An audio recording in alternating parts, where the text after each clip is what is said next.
Welcome to the Influency Podcast. I'm Hadar, and this is episode number 336. And today we're going to talk about how to be a better communicator in English. And spoiler alert, it doesn't require you to learn or practice anything.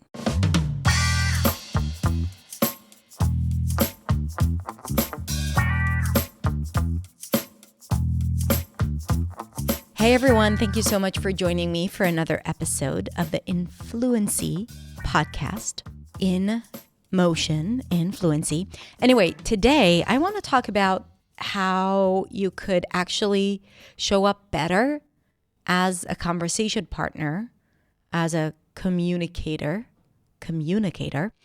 without actually doing better with your English, without improving your grammar or pronunciation or vocabulary or flow. Because to be a better communicator, one important thing is that you need to be a better listener, to know how to actively listen, which has to do with paying attention, right? Like being focused, but also with how you respond to someone else, because that would make them feel safe and comfortable.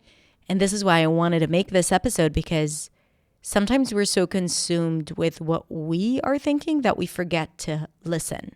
So it was important for me to make this video to talk about listening, because it's such an essential part of communicating. And it will actually make you a better speaker and improve your listening skills, which will improve your confidence, which will improve your fluency, right? So it's a win-win. Okay, so let's go ahead and listen to this episode. And if you enjoy this podcast, please take a moment to rate and review the podcast, because it helps it get to the people who need it out there in the world.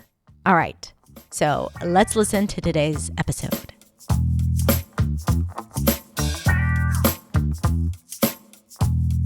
There's a big difference between hearing someone and truly listening to someone. And there's also a difference between listening to someone and making them feel like you're listening to them.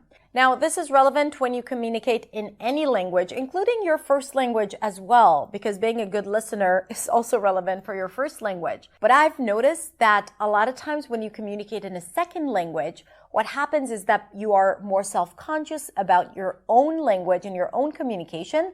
And as a result, it affects how you show up in a conversation, and it affects how you actually listen to other people.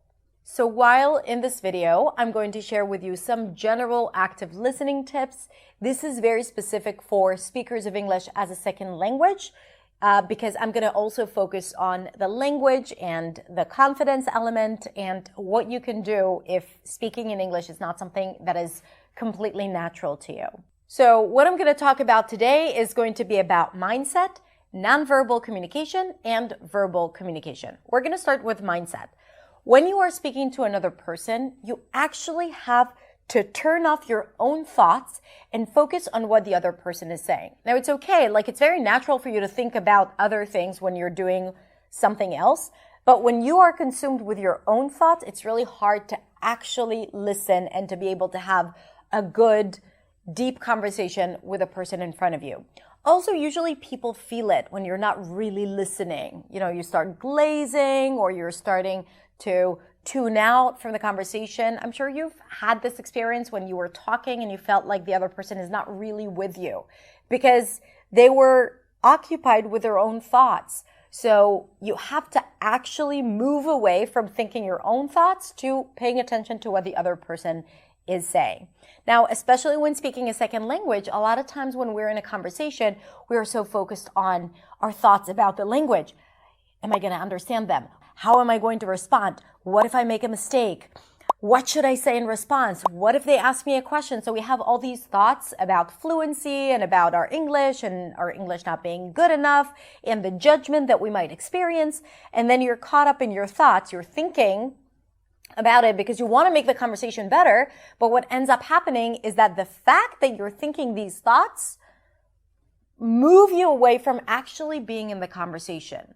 So when you have all this negative self-talk, not only that it will affect your fluency and freedom, it will also prevent you from actually hearing and understanding what the other person is saying, because you're so focused on your own thoughts that you're not listening. And then you won't be able to understand what they're saying.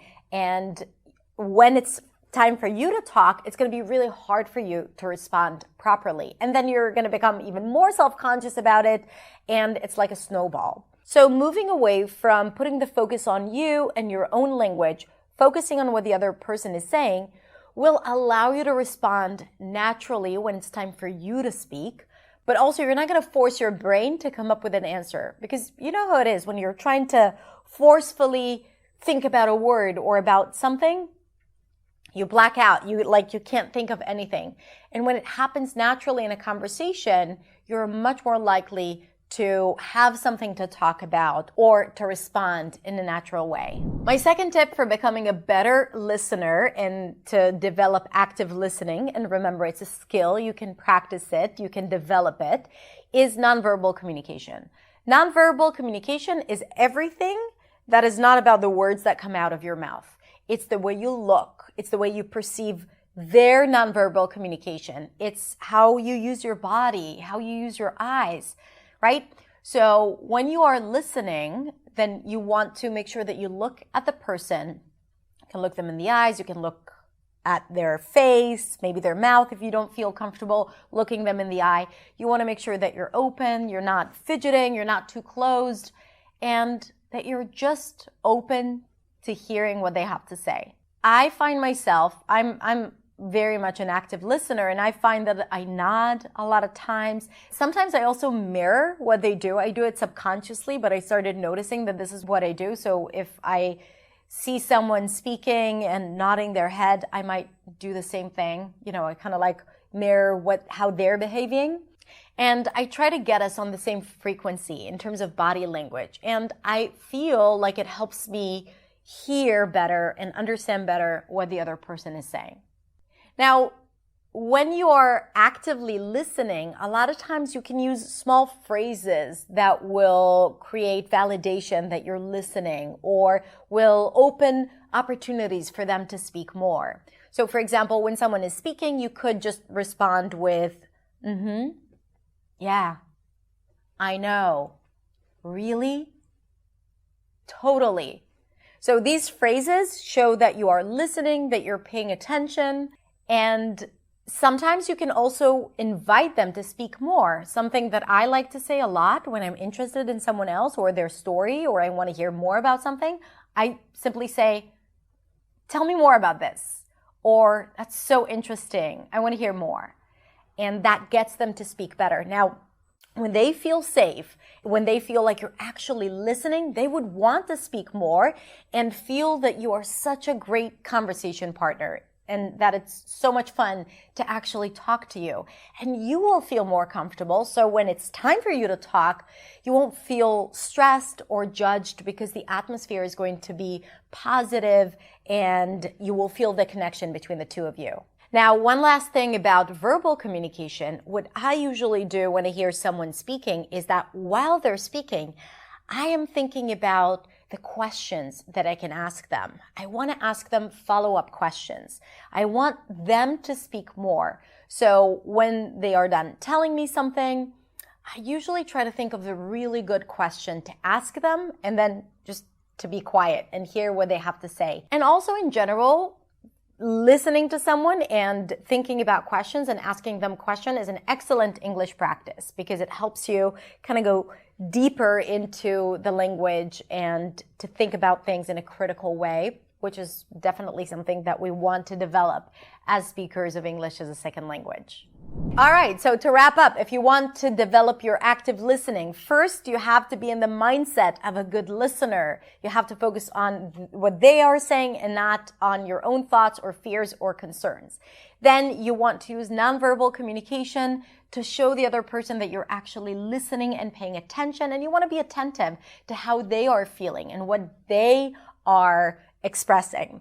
And the third thing, you want to use language or verbal responses to show them that you're actually paying attention, like, yeah, I know, totally, oh, I see, and all of that. And also, it's a great skill to have to be able to listen to someone and to ask a follow-up question so that it would get them to speak more, but also it will develop your critical thinking and your ability to analyze content. All right, if you have any more tips on how to become a better listener, write them in the comments below. And tell me if you have any challenges with staying focused when speaking to someone in English. All right, if you enjoyed this video, make sure to subscribe to my channel and come follow me on Instagram at hadar.accentsway, where I share daily content. Have a beautiful, beautiful rest of the day, and I will see you next week in the next video. Bye.